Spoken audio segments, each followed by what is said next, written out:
Lords of the Fallen can be a little intimidating for new players, but this video should remove any fear or trepidation you might have while enjoying your playthrough. This video is going to be the most complete beginner guide for Lords of the Fallen that I could make without spoiling anything. By the time you finish this video, you will understand every system you need to know to play the game confidently. If you got questions, ask them in the comments below. I'll read and respond to every single one. Also, be sure to take advantage of the timestamps to revisit any topic you need to come back to later, or to skip topics that you already understand. Now, let's dive in. All right, the first thing that you're going to do in Lords of the Fallen is create your character. So you're going to have to choose a class. Your class is going to decide your starting stats. So how much strength, agility, endurance, vitality, radiance, and inferno you have. It's also going to determine what gear you start out with. Are you starting in robes or are you starting in heavy armor? Do you have a shield or do you have a two-handed sword? And this is going to be kind of a hint as to what stats you're going to want to lean into if you want to play that type of build. So for instance, here the Hollowed Knight comes in heavy armor, sword, and shield. He's got good strength, good endurance, two things you're going to need a lot of if you want to be using strength-based weapons. And well, everybody likes to have quite a bit of endurance. That's what's going to allow you to dodge incoming attacks, as well as throw out your own non-spell-based attacks. All right, the next option is going to be this one here, the Werewolf. And this is going to come with great strength, solid endurance, a little more agility, vitality, right? So this is going to be good for someone that just wants to go massive strength-based weapon. Then you've got the Partisan. This one comes with a little bit of everything. He's got strength, agility, endurance, vitality. This would be great if you wanted to use maybe a great sword that required quite a bit of strength and quite a bit of agility. There's always a really nice great sword like that in these kind of games. The next one here is the Mornstead Infantry. This one's going to come with a lot of agility. So if you're going to be using agility scaling weapons like a spear or something like that, then this is something that would be a good start for you. Before we continue, let me take a second to tell you about the sponsor of today's video. Dungeon Hunter 6 is the newest and highly anticipated addition to the Dungeon Hunter franchise. It is a free-to-play mobile ARPG with a unique hero collector system in a stunning fantasy world. The gameplay features a fast-paced hack-and-slash combat style with various builds and skills to utilize as you fight epic bosses. It's absolutely free to play, so download it now using the link in the description or scan the QR code on screen if you're watching this video from your PC. In Dungeon Hunter 6, killing a boss is not the end. After you defeat a boss, you're able to loot it, of course, but you can also ride and fly them, as well as summon up to 3 of them onto the battlefield to become members of your squad. You can even shapeshift into them to harness their ultimate power in the late game. With over 100 uniquely designed bosses and new classes and units updated monthly, your potential combinations are endless. Dungeon Hunter 6 takes its 3D graphics performance to the next level. You can play with guild mates and battle in real-time guild wars, or grind with a variety of skill tree options to find and test your favorite builds. And if you're someone that enjoys trading, you can even trade items using the game's built-in auction system. Download the game now for free on both Android and iOS. Use my link in the description or scan the QR code if you are viewing this video on PC.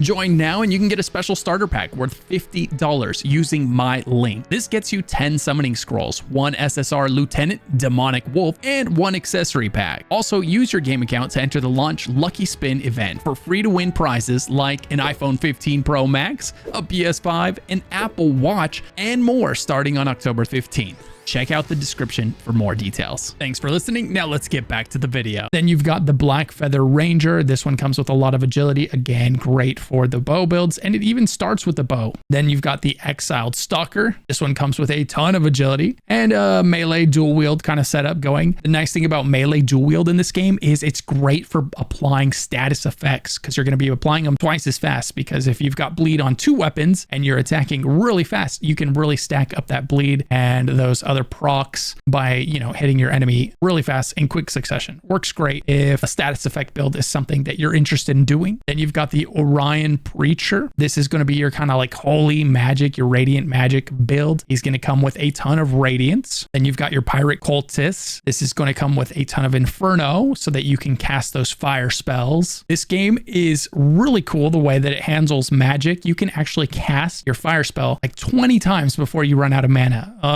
Very unlike previous Soulsborne games, you actually get quite a few casts of your magic if that's the route you decide to go. And there's multiple ways to get your magic back while you're playing, including those blue stones you see right there. You'll find plenty of those while playing the game, and those are going to return your mana so that you can cast more spells. So it's a pretty fun build. I don't know if I would recommend it as your first if you've never played a Souls-like game before. Then we've got Condemned here, which is going to come with all 9s. And basically what these are is this is your blank slate class. If you don't want to come with predetermined stats, you spawn in at a lower level with all 9s, and then you assign the points manually yourself. What this means is you're going to be a little bit weaker to start with until you get those levels and assign those points and get that gear that you're not starting with on this build.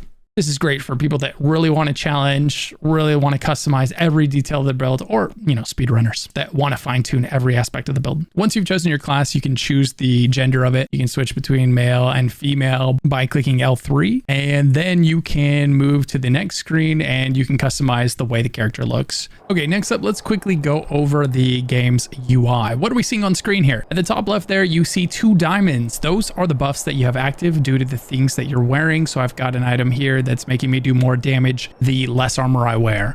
And then I've also got increased regeneration of my stamina. That's what you're seeing up there in the top left. Then you've got your health bar, of course, and below that, your stamina bar. Your stamina bar gets depleted when you do things like dodge, roll, sprint, all of that good stuff, and it automatically regens pretty fast on its own. Then below that, you've got your ammo. In this game, you can have pouches of ammo that you can use to refill your ammo if you're out on the fly, but your ammo is also automatically going to refill anytime your character rests at a bonfire, or as this game calls them, vigils. We'll touch on those here in a moment. Below that, we've got my soul flay ability, and then the buffs that are attached to my lantern, and that's due to an eye that I've socketed into my lantern. We'll touch on that when we get to the sanctuary and start going over all of the ways that we can buff our character. In the bottom left, we see all the items that I have basically hotkeyed. We can cycle through those and use any of those things that we want on the fly. 99% of the time, we're going to be using this one here. This is our Sanguinarix. That is this game's flask. It is our heal. You use that to top off your health like this. Boom. Now my health is full. I wouldn't normally use it when I'm at 90% health like that, but we're just showing you as an example. Then in the bottom right, we've got 2 items. It's always going to cycle between these 2 items. The first is your lantern, which is huge in this game. This is what you're going to use to see the Umbral Realm without going into it, and also to do a few other things there. So one of those things is going to be R1. You hold that down. It's going to do things like kill parasites on enemies, which is going to be really important. It'll vacuum up souls, like if you kill an enemy and the vigor that they leave behind, aka the souls. By the way, this game calls souls vigor, the things that you collect. That's what's in the top right corner of the screen. It calls it vigor. So if you hear me say vigor, it's talking about the souls you collect to upgrade your character. If you hear me say vestige, that's what this game calls bonfires. And then you also have R2, which is soul flay. You can basically grab an enemy and pull their soul out of them, which is really handy on like a cliff face like this. I could grab him with the soul flay and then set his soul over there in the air, and then his body would float towards his soul and he would die. It's a nice, easy way to kill hard enemies. If you're enjoying this video, be sure to like and subscribe for more Lords of the Fallen content. Another use for your lantern is you'll see a red lantern like this on the ground. When you see a red lantern like this on the ground, that is a revenge lantern. Basically, this means that another real player died to an NPC, and if you use your lantern on it with your soul flay, it's going to give you this trail of red butterflies that's going to take you to the NPC that killed another player, and you can get revenge on them, and that's how you're going to collect one of the currencies in the game. So we'll just go ahead and do that real quick as an example.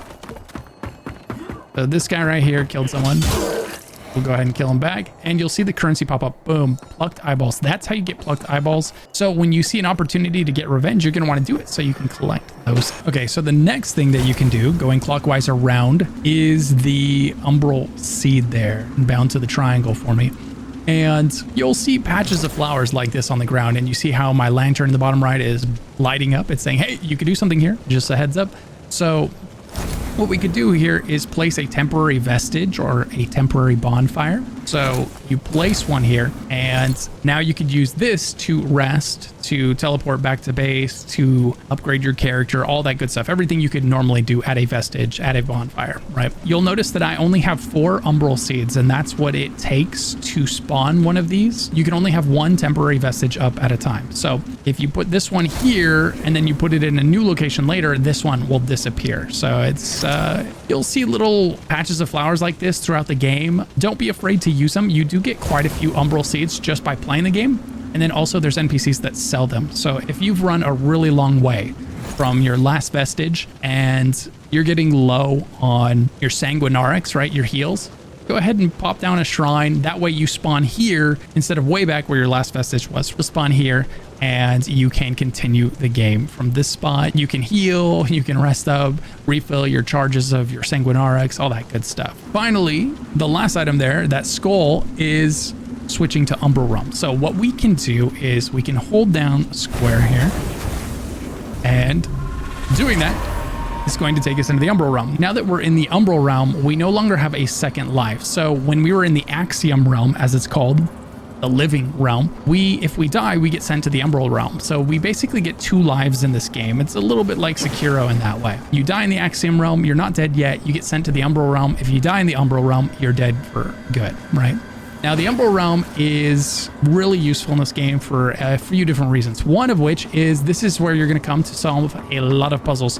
You'll get to a wall that you can't get around, and usually the answer is in the Umbral Realm. Also, if there's water, by the way, don't try to swim in this game. If you go in water that's deeper than you are tall, your character instantly dies. So don't do that.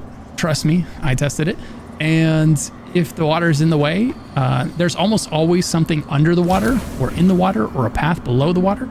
And so the easiest way to explore all that and whatever lies beyond is to come into the Umbral Realm and then go into the water.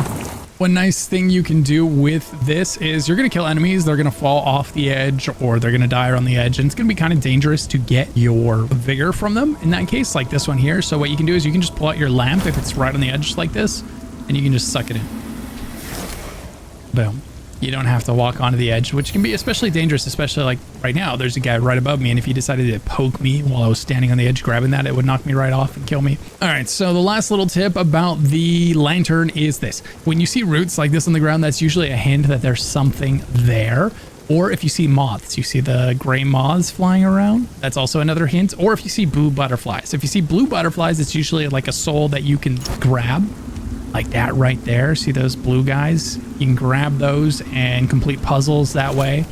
Or in this case, this is exposing a bridge. You can walk on it while you have your lantern out. Now there's a gap at the end and there's no way to jump with the lantern out. You cannot do that, right? So if I tried to jump, the lantern would go away and I would fall down.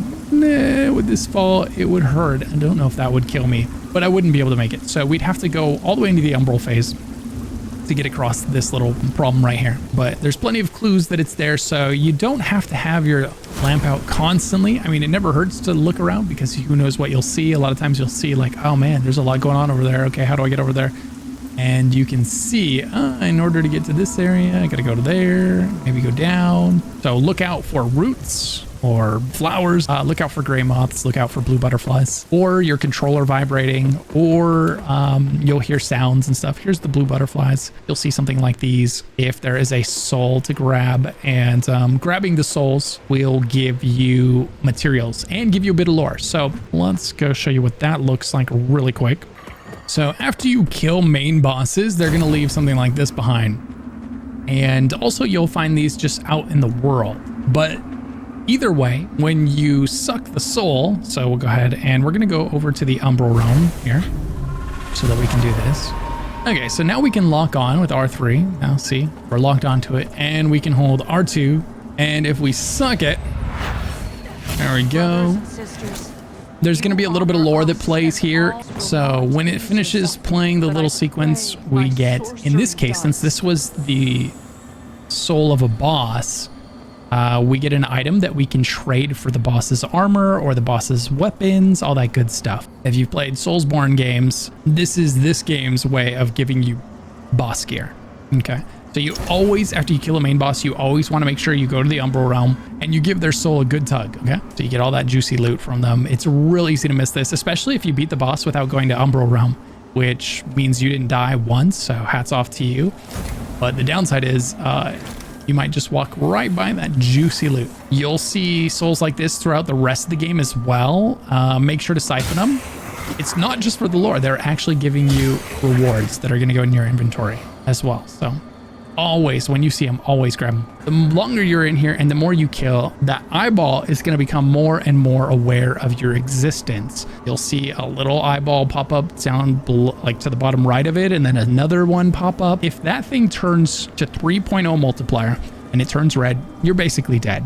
Right? At that point, what you want to do is run back to the safest place you can, or wherever you think like, hey, if I die here, I'll be able to get back and get my vigor back. I'll be able to retrieve it, right? Because when you die, you don't lose your vigor forever. It's only if you die again without collecting it that you lose your vigor, right? So you'll die once, your vigor will fall to the floor. If you die again without grabbing it, your vigor's gone forever, right? So we've got 7,755 vigor right there. Oh, I just noticed a ladder I never found. Now I've got to go find out how to get that thing knocked down. That means there's a path I haven't found yet. So, you know, if you die, make sure to run back and get your vigor, which, let's see, we'll demonstrate that real quick. Okay, so we'll quickly die in Umbral to show what happens when you die in Umbral, just so you know. So there we go, we've died. Our vigor is left on the ground right there. We can see that beam of light. So we need to come back and grab that before we die again, or else we lose all 7,000 of those vigor, which would sting, right? Dying doesn't hurt. Dying twice in a row without grabbing your vigor, that hurts. So, run back. As of right now, we haven't lost anything yet, right? We picked it all up. Boom, we got all the vigor back. So that death cost us nothing, right? So dying isn't the end of the world. It's okay. Try, if you know you're gonna die, try to die somewhere you could get back to easily. If you run back to grab your vigor on the ground and it's not there, that means that one of the NPCs in the area or the one that killed you picked up your vigor. So you'll have to kill them to get your vigor back.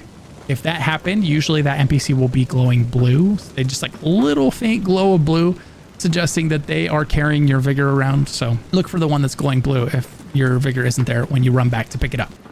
The thing to know about containers in this game is there's often loot behind them, so they are worth rolling through and breaking. A lot of times also enemies will be hidden just on the other side of them, and the easiest way to avoid their trap is just to roll through them and then kill them.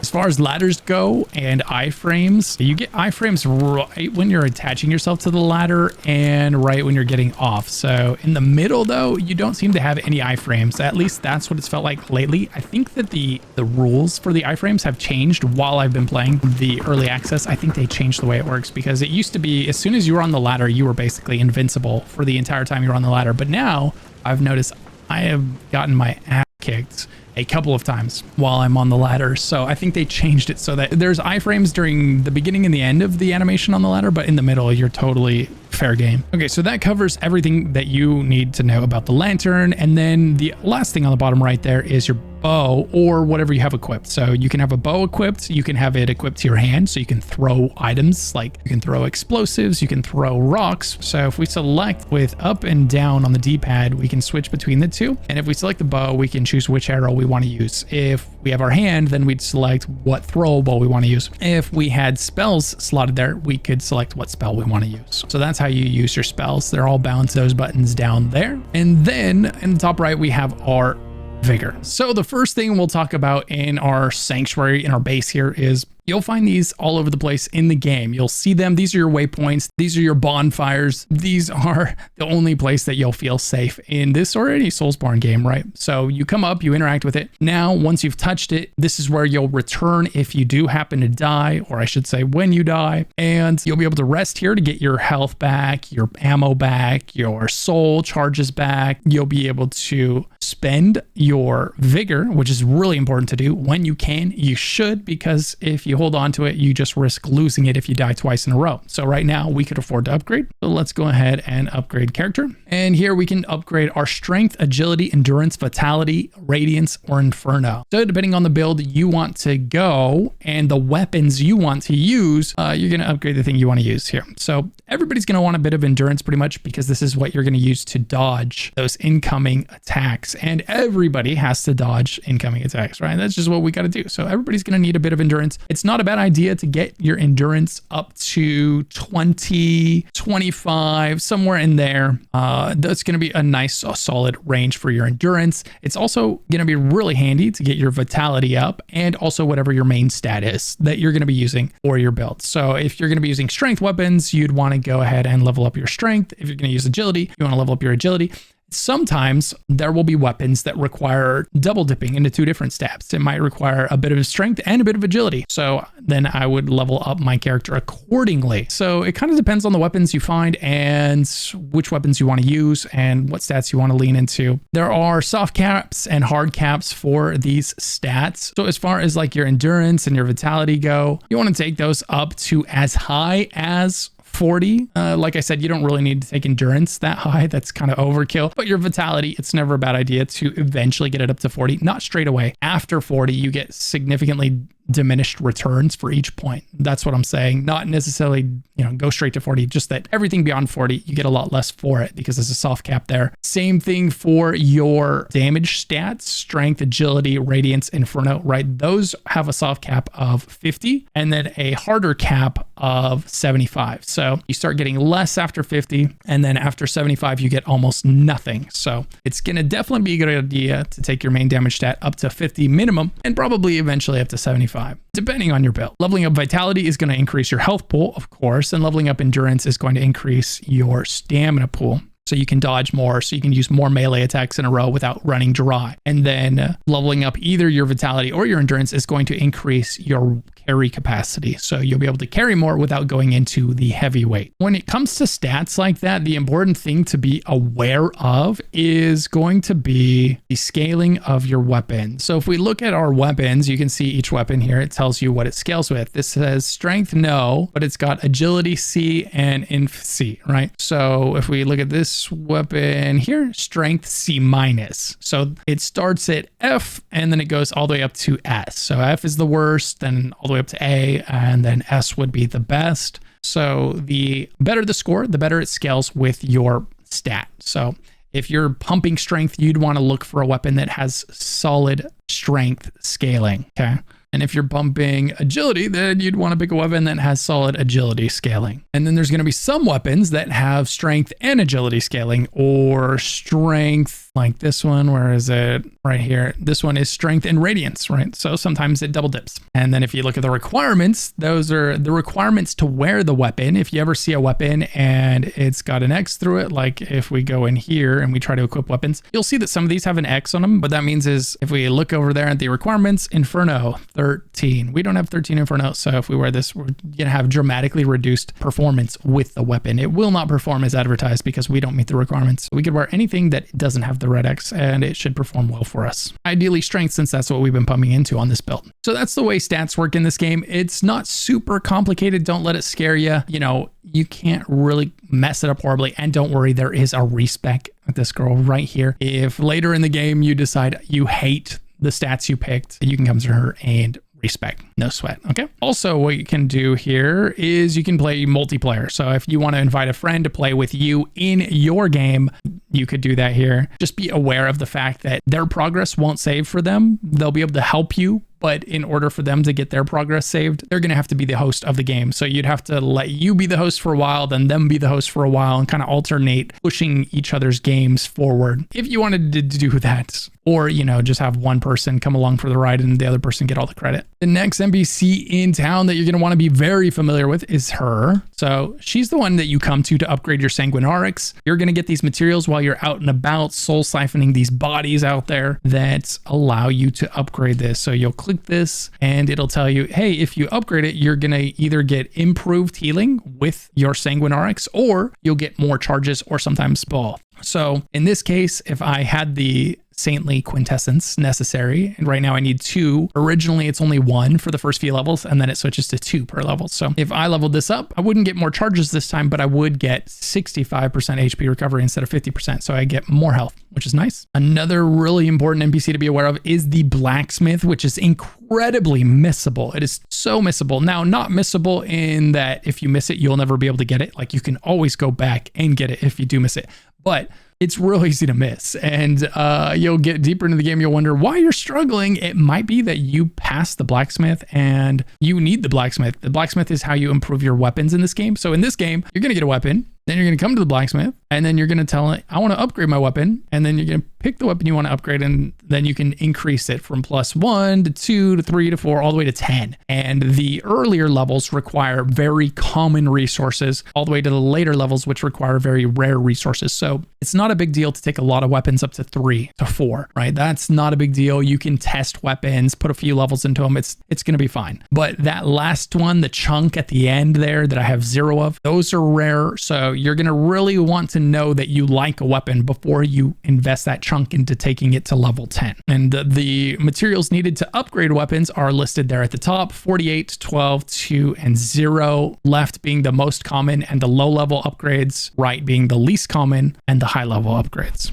We're going to hold off on that because I think I've taken this weapon as far as I want to. You can see on the right there, it tells you the weapon's current stats and the weapon stats if you upgrade it. So it would go from 216 attack power to 241 attack power. So it would be getting a nice chunk of additional damage there if we were to upgrade this to +4. And that's going to be a very important part of the game. You do not want to be playing without upgrading your weapon of choice. If you ever feel like you're just not doing enough damage, well, you may need to switch weapons. You know, you're not going to find the best weapon in the game right away. You're likely going to find a much better one as you're playing. So when you do find a nice weapon to switch over to, go ahead and upgrade it a couple times. If you can't seem to find the blacksmith on your own, or you don't want to go through the hassle of looking on your own, I'll post a video that shows you exactly how to find her, and I'll link that down in the description below. Occasionally, you're going to find items that you can turn into NPCs. So here's an NPC that you can turn items into, as well as talk to. Oh, and that reminds me, exhaust your conversation with any and every NPC that you find in this game. If you find it in your base, if you find it out in the wild, talk to it until it starts repeating itself. And that's when you're going to often get your rewards, or they're going to turn into a shop where you can purchase things. So just keep talking to them until, you know, they start repeating themselves. And then, you know, all of a sudden they'll give you something, or they will turn into a shop that you can buy things from. And then this is the next really important NPC in here. So if you come into this room and you enter the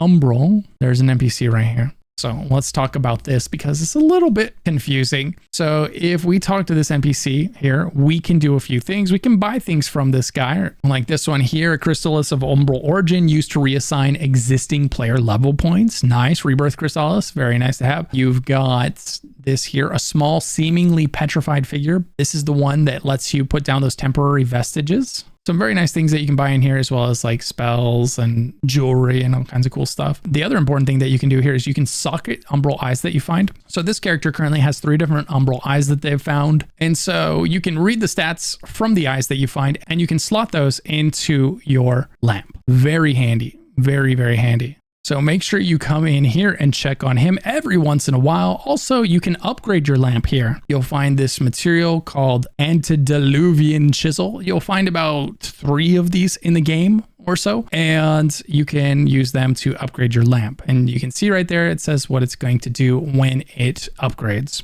And then finally, you can offer remembrances. So these are from the bosses that you kill. And then when you soul siphon their corpse that's left behind in the Umbral Realm, like I showed you a few moments ago. So this character's killed these 3 main bosses. It's not every boss, but the main bosses. You'll run into a lot of side bosses that don't give you these materials. And you can offer them. I've got 50 Umbral Scourings so far. I could trade those in for the boss's weapon, or the boss's armor, or even a boss spell. So each of these bosses has its own things. I could take this boss weapon, I could take this boss's armor or his weapon, right? So if you're wondering how to get a cool weapon that you saw a boss using, that's how. You come here and you go to the Offer Remembrance. There it is, okay? Then there's this one here, which you can't see unless in Umbral, and you can come over here and you can purchase these with those eyeballs that we were talking about at the beginning of the video. And those are the ones you get from avenging a fallen player. So if a real player dies and you grab the red lantern and then you follow the trail of red butterflies to the NPC and kill it, you get these eyeballs, and then you can come in here and you can buy these items. Just one reason that it's good to do that activity. Okay, so those are the major NPCs that are in your base that you really need to be aware of. And then as far as all of them go, you're going to want to talk to all of them while you're playing the game.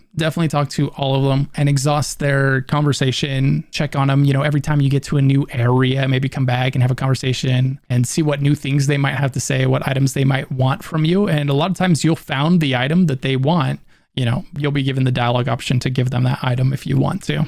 So as far as your base goes, without any spoilers, there are some nice cool secrets in here. So be sure to look all over in the Axiom realm and in the Umbral realm, and you'll find some pretty cool stuff, just saying. All right, now let's look at our inventory and see everything that we're looking at here. So what we've got first is equipment. And if we look at the equipment, you can see this weapon here, the one that we have equipped, this one here, and this one here. So we can have 3 different weapons equipped. Just know that, you know, if you're equipping things, you're also dealing with the weight of those items. So this item weighs 4.7. If I'm not going to use the bow, I shouldn't equip it. I should just let my hand be there. It weighs nothing, right? Because it's part of my body, and I shouldn't take that weight hit. So don't equip something if you're not going to use it. Don't equip a weapon that you're not using. That's the moral of the story here. Same thing goes with throwables. You know, this stuff down here, it has weight attached to it. So don't equip things that you don't plan on using, as you're just dealing with extra weight that you don't need to deal with. If you choose to use your hand, then you get to choose between a bunch of different throwables. If you instead slot a bow, then you get to choose between different arrows. And if you choose, let's say, a spell casting kind of thing, then you get to choose from different spells that you have. No matter what you choose, those are all going to be bound down here in the bottom right?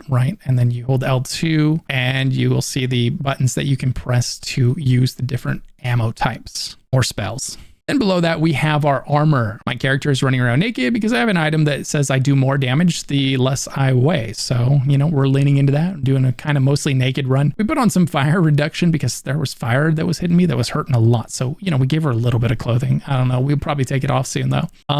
Pretty straightforward here. You're going to be picking the items you want to wear, mostly based on their weight. The damage reduction from gear is noticeable, but it's not significant in my opinion. Like it's going to depend on a case by case. Like it's sometimes a little bit of defense will be the difference between something killing you in 2 hits and killing you in 3 hits. And sometimes it'll be the difference between, you know, 10 hits and 12 hits. Like it just kind of depends. And so you may choose to put more or less gear on depending on what you're doing and how comfortable you are with avoiding damage in this game. If you plan to be blocking a lot of attacks, then more gear is going to be good. If you plan to be dodging a lot of attacks and you're confident that you're going to be dodging those attacks, then less gear is going to be good. Then below that, you've got your jewelry. Jewelry is going to come with some pretty cool stats. It might increase your health. It might increase your damage. It might increase your stamina or your stamina regen. It kind of just depends on the jewelry you decide to wear. You're going to find jewelry all over the place, on the floor, the little yellow glowing things all over the game, in chests, and same for all the other gear we just discussed. You'll find it all over the game. And you can also buy some of it from NPCs as well. Then below that, we've got our quick access items. This is where you can slot something like your Sanguinarix. This is basically a must. If you don't have this slotted, you're in for a bad time. So make sure your Sanguinarix is slotted. That's your heal. You can slot other items that you find if you would like to. These items don't have any weights to them. So like you can slot things even if you're not going to be using them very often. And below that, you can see your encumbrance. Light is good. Medium is good. Heavy is probably bad. I was trying heavy for a while and then I switched to light and the bosses became 10 times easier. So, you know, try heavy at your own risk. It sounds fun to be a big tank, but it's so much harder to get out of damage. And the damage mitigation that you get from wearing a ton of armor is oftentimes not worth all the damage that you take because you are wearing the armor in the first place. But absolutely play in whatever way you want to. That's one of the best parts about this game is that it does have a ton of different weapons and a ton of different build varieties that you can lean into in this game. And I think that that's one of the big reasons that I'm really enjoying it so far is there's so many different directions I can go and I can easily do multiple playthroughs of this game with 2 very different experiences, which I really like. Below that, we can see our stats. Strength, agility, endurance, vitality, radiance, and inferno. And then over on the right side, you get the overview of the item that you're wearing here. You can see the sword. The sword tells you its level, its type. It's a long sword. It's going to be 2-hander, but you can one-hand the 2-hand weapon if you want. It's just going to do a little less damage. Weapons are each going to have, you know, a light attack, a heavy attack, and then a charged heavy attack, right? And then you can also do a kick with L1, R1. You can do an AoE ability with L1, R2. And each weapon has its own, you know, variation of all of those things. Although kick's pretty, you know, standardized for everybody. Kick is going to be great for staggering enemies. So there's 3 different ways to kind of fill up the stagger bar on enemies. One is going to be to parry attacks. So if you press L1, if you block right before the enemy connects with you, you're going to parry them and you'll hear a ching. It's a nice sound effect. It says, you know, telling you did good. And that's going to take a chunk off of their parry bar. In fact, let's go take a look at what that looks like. All right, so let's parry this guy here. He's got a full circle around his little icon there. Now we just took a chunk of it away. We just took another chunk of it away. Those are 2 perfect parries. Oops, we ate that. Oh, there, we parried him 4 times. Went down, and then we get that riposte strike right there. So basically, if we zoom in on that fight there, you can see the circle going down around the enemy's little bubble there. And that is their stagger bar. And when it gets to empty, they go down on their knee. You can use R1 or your line attack button. As long as you're standing close to them and in front of them, it will do the Giga attack on them, doing a good chunk of damage. Now, when you block, you don't take damage, unless it's like a power attack or an AoE attack or something that's going to like go through. Let's see here if he will do. So see how it took some, see how our health bar turned gray there? That's wither damage. Wither damage doesn't mean you took any damage. It means as long as you hit the enemy before they hit you, you'll get your health back. So we'll hit him. We blocked again. We'll hit him. Get some of our health back. Now we're back at full health. We block that. Hit him. So blocking causes wither damage, but it's temporary damage. As long as you hit the enemy without the enemy hitting you, you get all your health back. Same thing with parrying. When you parry, you take a little bit of wither damage, but as long as you hit the enemy without them hitting you, if they hit you, but you block it, you're okay. It's just going to be a little more wither damage, but you won't lose that health permanently. Down there, you can see I have a bleed meter going. If that fills all the way up, I'll eventually like explode in bleed damage and take bleed damage until it drains down to 0. Same thing for burning and any other meter you see down there. If it fills up, then you're generally going to take a chunk of damage and then it's going to continue to do damage to you until it's empty. So you'll want to be careful whenever you see that meter down there filling up. You don't want to let it get full. If that means stepping away from the enemy for a second, keeping your distance until it drains a bit, or at the very least keeping your health topped off in case it does fill up and start hurting you. And if you ever see your health just going down for no reason, most likely that's what it is. It's that down there dotting you. So that covers our equipment and how we use it. Then we've got our inventory. This is where everything you pick up is going to go. If you're ever curious about something you picked up and you want to know what it does, reading the description will always tell you what the item is for. Unless it's like a quest item, it might just have a really vague description. But if you talk to all the NPCs in your camp, usually one of them can make use of it. And if it's a key, you'll eventually find a door that uses it. So these, you know, you just read these. I highly recommend anytime you find something you don't recognize, open it up, read it, see what it does, and kind of take note of it, because you will want to take advantage of some of these things, especially when you get to some of those more difficult fights. If you get stuck, maybe come in here and take a look and see, oh man, this would add fire damage to my weapon. That could be the difference between you dying to that boss 20 times and you dying to that boss 4 times, right? Then you've got all the weapons that you're carrying. You can sell duplicates without any fear, and any weapons that aren't scaling with anything that you're ever going to use, you know, go ahead and sell those for the extra vigor so that you can level your character up even more. I've got quite a few duplicates I could sell on this character. Then over here, we've got bows, ranged weapons. Then we've got munitions, and we've got the spells that we've collected so far. Then we've got armor. Armor again, you're mostly choosing your armor based on how it's going to affect your weight, and then sometimes you'll fight a boss that's doing a ton of fire damage, so maybe you'll look for the armor that gives fire resistance. There's always a set that gives you a ton of resistance for every element, so that can sometimes be the make or break difference between you surviving that boss's onslaught and you just barely dying, right? So sometimes the armor can be the answer. Then you got your necklaces here, and then your rings, and finally quest items and upgrade materials. These are going to be really important ones, like this one here, Umbral Scouring. We can use this to buy items from one of the NPCs in town. We use these ones here to upgrade weapons. We use this key and the other keys to get into areas. You will find a locked door, and then it'll say you need this key to get behind this, and so you'll find the key. Sometimes you'll find it in the game, and sometimes you'll have to buy it from an NPC that's in your base. And then you'll find other materials that maybe you need to turn into one of those NPCs in the base. And then next you've got the Umbral Eyes. We talked about that. You put those in your lamp at the hidden NPC that's in the Umbral Realm in your base. talk to him. You can slot those.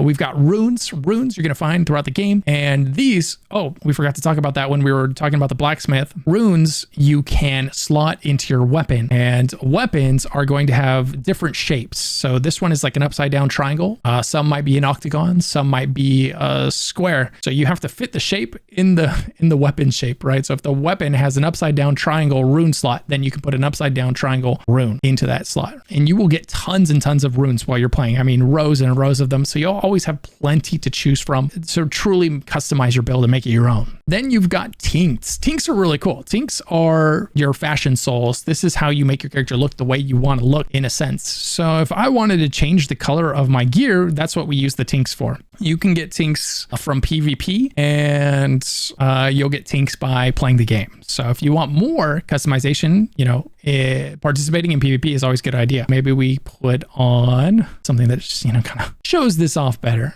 Okay, so here's this one. And if we go ahead and we do the Tincts, so now you'll see it. See, it's changing all the die slots. There's 3 different die slots. Kind of changing it. So you can mix and match and make your helmet and your boots and your gloves and your chest armor all like the same ones, or kind of customize it, make your own. It's up to you, however you want to do it. Then you've got your gestures. Your gestures are going to be a nice way to interact with the people that you PvP against. So like you'll see an enemy in your game, and sometimes you'll want to pop them with like a hello, you know, before you kill them, hopefully. And, or, you know, maybe sometimes you kill them and then you just want to wave goodbye as they fade into, you know, nothingness. That's what those gestures come into play. To use your gestures with a controller, you just hit the big pad in the middle and then select the gesture you want to use.